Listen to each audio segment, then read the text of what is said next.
Joseph and Etienne Montgolfier, and they were paper makers to King Louis XIV. And in those days, when people washed their clothes, they put it over a fire because they didn't have a dryer like we have a dryer. So for some reason, it got them thinking, and they built a silk and taffeta bag. Let me back up. So they put their clothes over a fire, so you imagine the clothes sort of did this billowy thing.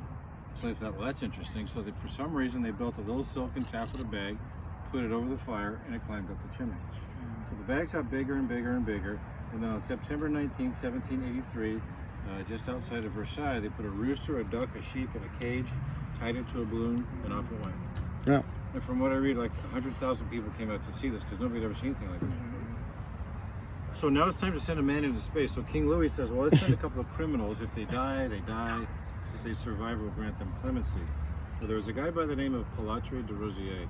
And I think Pilatre is where we might get the word pilot from. And he was a Frenchman nobleman at the time. He says, hey, this is a pretty big deal. And a nobleman should have the first crack at this. So he talked to his buddy, the Marquis d'Arlon, who talked to his girlfriend, who talked to Marie Antoinette to let them fly. So on November 21st, 1783, just outside of Paris, they took off and were the first known to fly. And in those days, they didn't have propane like we do.